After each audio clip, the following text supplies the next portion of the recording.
Levy and collection under GST. There are two type of supply, as we already all are aware, that interstate supply and intra-state supply. ठीक है, और interstate को क्या बोलते हैं, intra state को क्या बोलते हैं, ये ऑलरेडी हम लोगों ने डिटेल में पढ़ लिया है. बट इंट्रा स्टेट सप्लाई क्या होता है? इंट्रा स्टेट सप्लाई मतलब with in the state or union territory. Supply of goods within the state or union territory, supply of services within the state or union territory. So supply of goods हो या supply of services हो, within the state होना चाहिए या within union territory. तो एक ही union territory में होगा या एक ही स्टेट में होगा, तब उसको आप क्या बोलेंगे? Intra state. इसके अलावा जितनी भी सप्लाई होती है सारी इंटर स्टेट होती है. ठीक है, जैसे कि supply of goods from one state or union territory to another state or union territory. एक स्टेट से दूसरे स्टेट में या एक यूनियन टेरिटरी से दूसरे यूनियन टेरिटरी. ठीक है, same supply of services from state or union territory to another state or union territory. So supply of services, supply of goods between two states or two union territory or one state or one union territory. ठीक है, will be called as interstate. है ना, ये already हम लोगों ने कई बार इस पे डिस्कशन कर लिया है. सो आई डोंट थिंक सो इधर कोई डाउट भी होगा इंट्रास्टेट और interstate. Import of goods till they cross the customs frontier. तो कस्टम्स फ्रंटियर क्या होता है? जो स्टेशन, जो जहाँ पे कस्टम स्टेशन होता है आपका, उसको कस्टम फ्रंटियर तक के जब आपका गुड्स आता है तो उसको इंपोर्ट ऑफ गुड्स बोलते हैं. और इंपोर्ट ऑफ गुड्स के में भी क्या चार्ज होता है आपका? IGST चार्ज होता है. ठीक है, import of services, export of goods और सर्विसेज. ठीक है, वैसे एक्सपोर्ट जो होता है वो टैक्स फ्री होता है, बट फिर भी अगर लेवी होगा उसके ऊपर तो क्या होगा? इंटरस्टेट ही चार्ज होगा. सप्लाई ऑफ गुड्स और सर्विसेज और टू और by special economic zone, supplies to international tourist.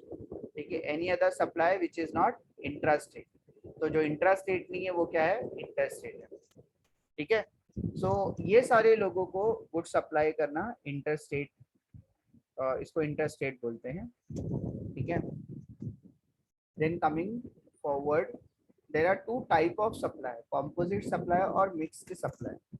ठीक है, सप्लाई जब एक से ज्यादा होती है.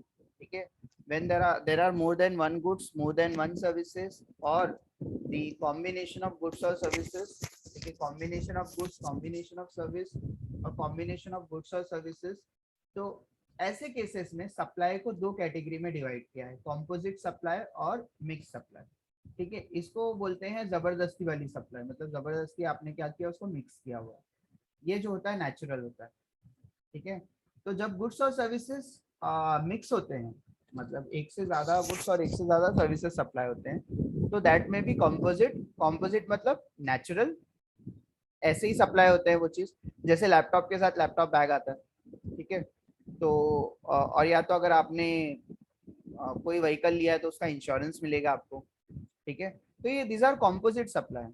मिक्स सप्लाई क्या होता है? आप देखते हैं एक पे एक फ्री, टूथपेस्ट के साथ टूथपेस्ट मिलता है, चॉकलेट के साथ एक दूसरा चॉकलेट मिलता है, तीसरा चॉकलेट मिलता है. ठीक है, मोदक में आपको चॉकलेट मोदक मिलेगा, कलरफुल मोदक मिलेगा. ठीक है, तो ये सारी चीजें क्या है? ये मिक्स सप्लाई है. मिक्स सप्लाई मतलब रेगुलरली ये ऐसे सप्लाई नहीं होती है. ठीक है, इसको क्या किया आपने? मिक्स किया है. एक टूथपेस्ट के साथ एक ब्रश. ठीक है, एक सोप के साथ दूसरा सोप. ठीक है, these are what? Mixed supply. ठीक है, तो कॉम्पोजिट सप्लाई जो होती है नेचुरली ऐसे ही सप्लाई होते आते हैं. ठीक है, और मिक्स सप्लाई जो होते हैं वो कभी भी क्या होते हैं? जबरदस्ती. आप उसको जबरदस्ती नहीं बोल सकते हैं, बट वो नेचुरली वैसे सप्लाई नहीं होती, बट आपने उसको मिक्स करके क्या किया? उसको सप्लाई किया. ठीक है, अब दोनों में प्रॉब्लम है. अगर कॉम्पोजिट सप्लाई है तो कॉम्पोजिट सप्लाई में क्या होता है? कभी भी कोई प्रिंसिपल सप्लाई होता है. प्रिंसिपल सप्लाई मतलब जैसे कि आप लैपटॉप खरीद रहे हैं तो प्रिंसिपल सप्लाई आपका लैपटॉप ही है, उसके साथ आपको सारी चीजें मिली होंगी. ठीक है, तो प्रिंसिपल सप्लाई आपका लैपटॉप ही होता है. आप व्हीकल परचेस करते हैं, उसके साथ आपको इंश्योरेंस मिलता है, तो आपका व्हीकल जो है वो आपका प्रिंसिपल सप्लाई है. ठीक है, आप एक टूर पैकेज लेते हैं जिसके अंदर आपको होटल फैसिलिटी मिलता है, फिर साइट सीइंग फैसिलिटी मिलता है, फिर और बाकी की सारी फैसिलिटीज मिलती है, फूड फैसिलिटी उसके अंदर मिल जाता है आपको. तो जो आपका टूर होता है वो आपका क्या होता है? प्रिंसिपल सप्लाई वही होता है आपका. ठीक है। तो नॉर्मली कंपोजिट सप्लाई में क्या होता है, मेजर सप्लाई होता है और बाकी के जो होते हैं उसके साथ के जो सप्लाई होते हैं। बट मिक्स सप्लाई में जो सप्लाईज होते हैं सब इक्वल टाइप की सप्लाई होती है। जैसे एक टूथब्रश है और एक टूथपेस्ट है, आप इसमें क्या बोलेंगे, कौन सा प्रिंसिपल सप्लाई है? इसमें तो दोनों ही एक जैसे गुड्स हैं। ठीक है। तो कॉम्पोजिट सप्लाई जो होता है वो नेचुरली बंडल होता है, जबकि मिक्स सप्लाई जो होता है वो नेचुरली बंडल नहीं होता है। आप क्या करते हैं, उसको बंडल करते हैं। ठीक है। शॉपकीपर उसको मिक्स करके क्या करता है, उसको बेचता है, या फिर कंपनी इसको मिक्स करके बेचती है, तो उसको मिक्स सप्लाई बोलते हैं। मिक्स सप्लाई का ड्रॉबैक क्या है, मिक्स सप्लाई में एक से ज्यादा गुड्स होते हैं। मिक्स सप्लाई में एक से ज्यादा गुड्स होते हैं, तो जो सबसे हाईएस्ट रेट ऑफ टैक्स होता है वो इसके ऊपर अप्लाई होता है। ठीक है। तो जैसे कि आयरेटेड ड्रिंक्स पता है आपको, जो आपका कोको कोला वगैरह जो होता है ये सब। ठीक है। इसके बहुत हाईएस्ट, मतलब इनके ऊपर ज्यादा टैक्स लगता है। ठीक है। आप अगर इसको किसी के साथ मिक्स करके बेचेंगे तो पूरे के पूरे आपके बंडल के ऊपर क्या होगा, उसी का रेट अप्लाई हो जाएगा। ठीक है, दैट इज 28%। तो मिक्स सप्लाई का ये ड्रॉबैक है कि मिक्स्ड, अगर वो सप्लाई मिक्स्ड है तो एक से ज्यादा आपके पास गुड्स है तो जो सबसे हाईएस्ट रेट ऑफ टैक्स उसके ऊपर अप्लाई होता है। कॉम्पोजिट सप्लाई में एक से ज्यादा गुड्स है तो प्रिंसिपल गुड्स का जो होगा, प्रिंसिपल गुड्स जो होगा आपका, उसी का क्या होगा, टैक्स उसके ऊपर रेट अप्लाई होगा। Now study this. Composite supply का मतलब क्या होता है? It means a supply made by taxable person to recipient consisting of two और more taxable supply of goods और सर्विसेज और बोथ और एनी कॉम्बिनेशन। दो या दो से ज्यादा होगा, गुड्स होगा, सर्विसेज होगा, या फिर कोई भी कॉम्बिनेशन हो गुड्स और सर्विसेज का, विच आर नेचुरली बंडल। ठीक है। नेचुरली बंडल मतलब नेचुरली ऐसे ही आते हैं वो। ठीक है। One of which is principal supply, उसमें से एक जो सप्लाई होगा वो प्रिंसिपल सप्लाई होगा। और कॉम्पोजिट सप्लाई में टैक्सेस का लगता है, कभी भी प्रिंसिपल सप्लाई का लगता है। एग्जाम्पल्स हम लोग देखेंगे, लेटर ऑन आ रहा है। मिक्स सप्लाई क्या होता है, सेम है, टू और मोर इंडिविजुअल गुड्स और सर्विसेज और combination made in conjunction with each other by taxable person where such supply does not constitute composite supply, जो कि कॉम्पोजिट सप्लाई नहीं है। कॉम्पोजिट सप्लाई नहीं है मतलब they are not naturally bundled. ठीक है। तो उसको आप क्या बोलेंगे, मिक्स सप्लाई बोलेंगे। और मिक्स सप्लाई पे सबसे हाईएस्ट रेट ऑफ टैक्स लगता है। अगर दो चार गुड्स है तो उसमें से सबसे ज्यादा जो रेट ऑफ टैक्स लगेगा जिसका रहेगा वो सबके ऊपर अप्लाई हो जाएगा। ठीक है। यहाँ पर किसका लगेगा, प्रिंसिपल सप्लाई का। यहाँ पे किसका लगेगा, जिसका हाईएस्ट रेट है उसका लगेगा। ठीक है। ये इंपॉर्टेंट है composite supply and mix supply. Okay. Example देखो कॉम्पोजिट सप्लाई का, where goods are packed and transported within with insurance. The supply of goods, packing material, transport of insurance is a composite supply. तो अब जब एक goods खरीदते हैं तो उसके साथ आपको उसका पैकिंग पैक होता है वो गुड्स, उसका इंश्योरेंस होता है। ठीक है। तो ये सारी चीजें क्या है, एक से ज्यादा एक गुड्स है और कुछ सर्विसेज भी हैं आपके साथ में। ठीक है। तो ये इसको कॉम्पोजिट सप्लाई बोलते हैं। आप बोलेंगे कि नेचुरली सर गुड्स तो पैक होंगे ही, गुड्स का इंश्योरेंस होता ही है, तो ये सारी चीजें क्या है, कॉम्पोजिट है। मतलब आपने जबरदस्ती इसको बंडल नहीं किया हुआ, ये नेचुरली ऐसे ही आते हैं। A laptop seller sold laptop to customer along with laptop bag, तो लैपटॉप के साथ लैपटॉप बैग मिला है तो कॉम्पोजिट सप्लाई है, ये नेचुरली ऐसे ही आता है। ठीक है। अब मिक्स सप्लाई का एग्जांपल क्या है, a supply of package consisting of canned food. ठीक है। स्वीट्स है उसके अंदर, चॉकलेट है उसके अंदर, केक है उसके अंदर, ड्राई फ्रूट्स है। ठीक है। आयरेटेड ड्रिंक है and fruit juice were supplied for a single price is a mix supply. ठीक है। फिर टूथब्रश, टूथब्रश का जीएसटी 12% है, इज बंडल्ड विथ टूथब्रश से फॉर सॉरी टूथ पेस्ट है और टूथब्रश है, दोनों को जो क्या किया है, बंडल किया हुआ है। अब अगर आप ये बोलेंगे टूथपेस्ट का 12% है और टूथब्रश का 18% है, तो मिक्स सप्लाई अगर होगा तो highest rate of tax apply होगा, दैट इज 18%। ठीक है। तो ये जो होता है आपका मिक्स सप्लाई होता है। मिक्स सप्लाई में आप क्या करते हैं, एक जैसे गुड्स को क्या करते हैं, बंडल करते हैं और उसको बेच देते हैं। ठीक है। कॉम्पोजिट सप्लाई में गुड्स आर नेचुरली बंडल, मतलब आप उसको वैसे ही सप्लाई करते हुए आए हैं, अब तक के वैसे ही सप्लाई होता है, आपने उसको मिक्स करने को ट्राई नहीं किया है। ठीक है। तो क्या जरूरी है आपको, कभी भी एक से ज्यादा गुड्स जब सप्लाई होते हैं या एक से ज्यादा सर्विसेज सप्लाई होती है या गुड्स और सर्विसेज एनी कॉम्बिनेशन वो सप्लाई होते हैं, तो आपको जरूरी है डिसाइड करना कि वो कॉम्पोजिट सप्लाई है या मिक्स सप्लाई है। क्योंकि कॉम्पोजिट सप्लाई के केस में कौन सा टैक्स लगेगा, जो मेजर सप्लाई होगा उसका, प्रिंसिपल सप्लाई। यहाँ पे लैपटॉप है और यहाँ पे गुड्स है, ठीक है, तो ये मेजर सप्लाई है, प्रिंसिपल सप्लाई, और बाकी की चीजें क्या है, उसके साथ मिलने वाली चीजें, तो उसको कॉम्पोजिट सप्लाई बोलते हैं। और उसके केस में आपको जो मेन प्रोडक्ट है आपका या मेन सर्विस है आपकी, उसके ऊपर ही क्या लगेगा, टैक्स लगेगा। मिक्स अगर आप करेंगे तो मिक्स के केस में जिसका सबसे हाईएस्ट रेट ऑफ टैक्स लगेगा वही उसके ऊपर, सबके ऊपर अप्लाई हो जाएगा, सबके ऊपर, ठीक है। आप बोलेंगे सर इसका तो 12% है, कुछ नहीं, आपको 18% पे टैक्स पे करना है सारे गुड्स के ऊपर। मिक्स के केस में आपको क्या करना है, 18% पे ही टैक्स पे करना पड़ेगा, ठीक है। अब ये स्कोप ऑफ सप्लाई की डेफिनेशन है, सप्लाई का मीनिंग क्या होता है, ये हम लोग ने फर्स्ट इंट्रोडक्शन वाली शीट में भी देखा हुआ है कि supply means all form of supply including sale, transfer, barter, exchange, licence, rental, lease और डिस्पोजल ऑफ गुड्स और सर्विसेज और बोथ, ठीक है। तो इसमें सब चीज आ गई आपकी। The transaction in the course of business, आपने पढ़ा था कि ट्रांजेक्शन जो है वो बिजनेस के लिए होना चाहिए, ठीक है। आपकी मदर आपके लिए अगर स्वेटर बनाएगी तो उसके ऊपर तो जीएसटी अप्लाई नहीं होगा, this is not for business. Consideration भी चाहिए, मतलब आपने अगर पैसे लिए हैं उसके बदले में तो पैसे तो चाहिए, तो कंसिडरेशन होना चाहिए, बिजनेस पर्पस होना चाहिए, या तो सेल होगा, बार्टर होगा, एक्सचेंज होगा, लाइसेंस होगा, रेंटल होगा, लीज होगा, डिस्पोजल होगा, कुछ भी अगर इनमें से होगा बिजनेस पर्पस के लिए फॉर कंसिडरेशन, तो उसको आप सप्लाई बोलेंगे, ठीक है। अब आपको एक चीज समझ में आ गई कि बिजनेस पर्पस होना जरूरी है, कंसिडरेशन होना जरूरी है। कुछ जगहों पे अगर बिजनेस पर्पस नहीं है तो भी आप उसके ऊपर जीएसटी लेवी कर देते हैं, जैसे इंपोर्ट ऑफ सर्विसेज, ठीक है। तो आपने अपने फ्रेंड से अपनी पर्सनल लाइफ के लिए क्या किया है, कुछ सजेशन मांगा है, ठीक है।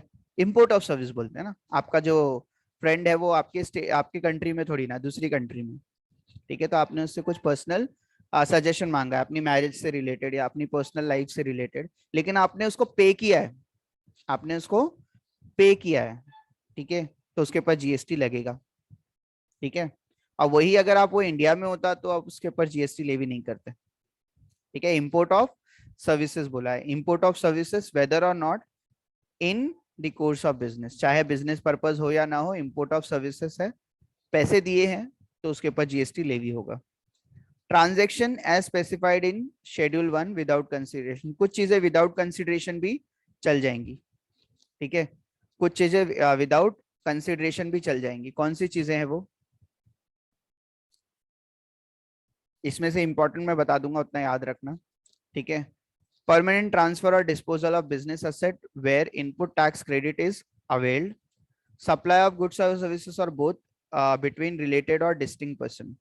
रिलेटेड पर्सन किसको बोलते हैं, when they are related, relatives होंगे, एक डायरेक्टर है दूसरा उसी कंपनी में है, तो directors of the same company, share holders है, एम्प्लॉयर एम्प्लॉई है, ये सब क्या होते हैं, रिलेटेड होते हैं, ठीक है। डिस्टिंक्ट पर्सन क्या होता है, एक ही बंदा है, ठीक है, वो दो स्टेट में रजिस्टर्ड है, ठीक है, तो उसको डिस्टिंक्ट पर्सन बोला जाता है। एक ही बंदा है, एक ही बंदे का बिजनेस है, महाराष्ट्र में भी है, गुजरात में भी है, ऑब्वियसली उसका दो अलग अलग वो रजिस्ट्रेशन किया होगा अलग अलग स्टेट में, ठीक है, तो उसको डिस्टिंक्ट पर्सन बोलते हैं। डिस्टिंक्ट पर्सन और रिलेटेड पर्सन, ठीक है, रिलेटेड पर्सन में दो अलग अलग पर्सन है जो कि रिलेटेड है, डिस्टिंक्ट पर्सन में एक ही बंदा है जो कि अलग अलग स्टेट में है, ठीक है।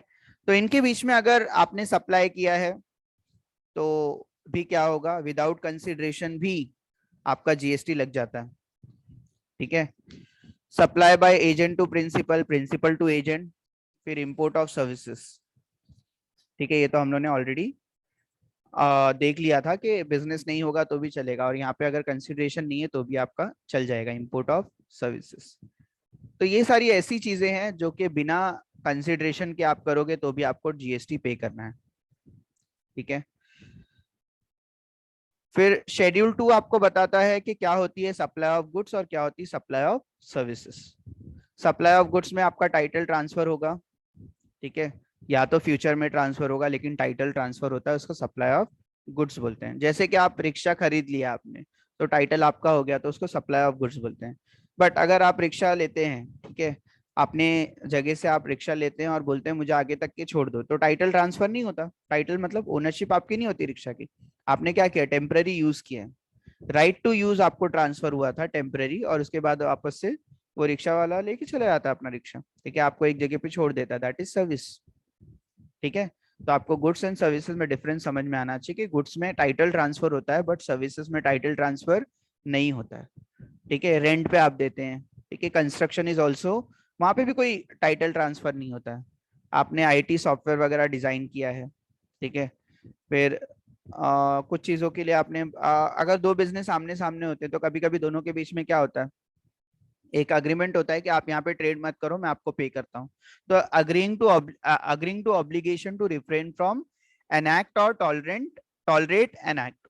ठीक है, तो इसको क्या बोलते हैं, आपने उसको एग्री किया है कि ऑब्लिगेशन को कि मैं यहाँ पे बिजनेस नहीं करूंगा, आप मुझे पे करो। ठीक है, तो होता है ना, कंपटीशन को रिड्यूस करने के लिए करते हैं, तो ये वो वाला टर्म है, works contract, service of food, ये सब सर्विस है।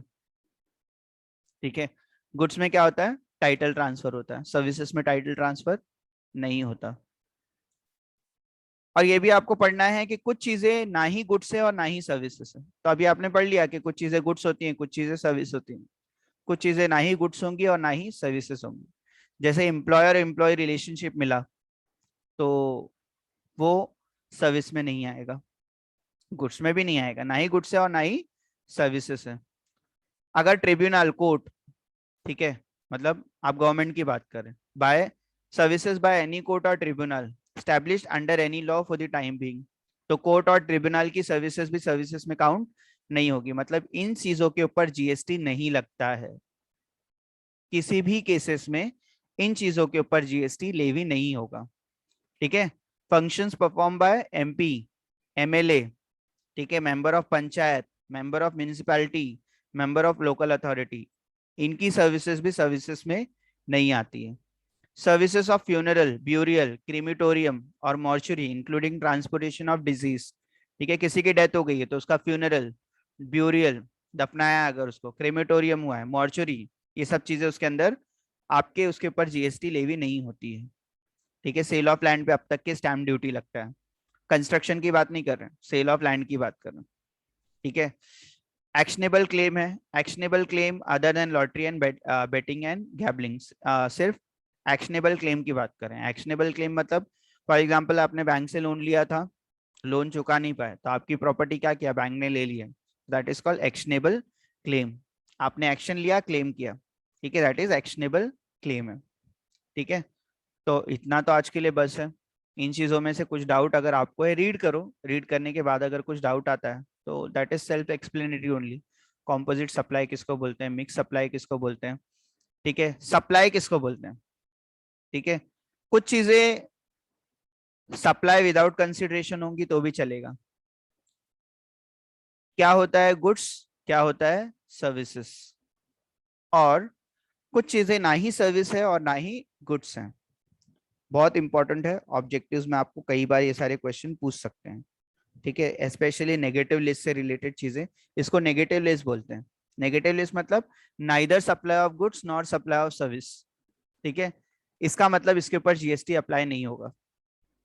ठीक है, तो एम्प्लॉयर एम्प्लॉय रिलेशन और services by court, tribunal, MP, MLA, ठीक है, मेंबर ऑफ पंचायत, एमओएम, ठीक है, एमओए, जितने भी चीजें हैं ये इनके ऊपर नहीं लगता।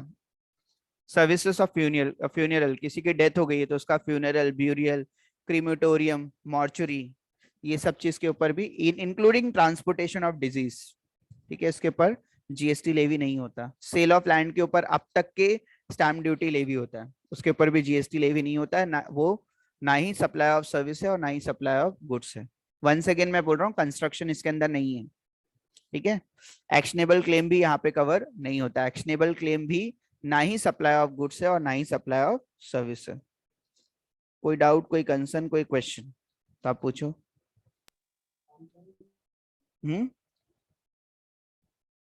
हेलो, मुझे आवाज नहीं आ रही है। अगर कोई कुछ बोल रहा है तो चैट बॉक्स में लिख दो।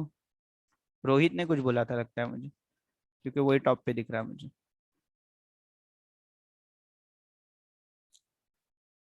Okay, I will share the attendance link. कुछ है तो आप चैट बॉक्स में लिख दो, मैं उसका आंसर आपको कर दूंगा। तो हम लोग ने अभी सिर्फ फर्स्ट पार्ट हम लोग का पढ़ा है, व्हाट इज गुड्स और services and what is not goods और सर्विस। किस केस में विदाउट कंसिडरेशन भी चल जाएगा, ठीक है, ये भी हम लोग ने देख लिया है। T Y BAF tax.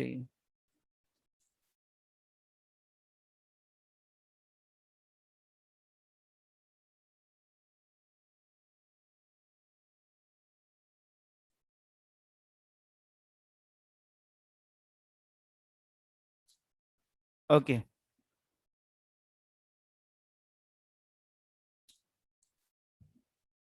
Okay, attendance link is there in the chat box. हाँ, ये चैप्टर मोर और लेस सिर्फ थ्योरी के ऊपर बेस्ड है, बट इसका आंसर कॉन्सेप्चुअल पूछा जाता है। कॉन्सेप्चुअल मतलब what is taxable, what is non taxable. Obviously इसका मेरे पास एमसीक्यूज है, कोई प्रॉब्लम नहीं है, बट फिर भी एटलीस्ट आपको थेरेटिकली ये चीज पढ़ लेना पड़ेगा एक बार, ठीक है। ये पूरा एंड कर देंगे तो आपका टैक्स भी खत्म हो जाएगा, ठीक है। All the best for your vacation. वापस से वेकेशन के बाद आएंगे तो वापस से ये पढ़ाना ही पड़ेगा, कोई दूसरा ऑप्शन नहीं है मेरे पास, ठीक है। बट जस्ट आज भी कुछ ऐसी वेस्ट नहीं करना था लेक्चर को, तो कुछ थोड़ा बहुत स्टार्ट कर दिया है। वापस से पढ़ेंगे हम लोग और वापस से समझेंगे, no problem. Okay, any doubt, any question, any concern? Happy Ganesh Chaturthi vacation. Thank you. Hmm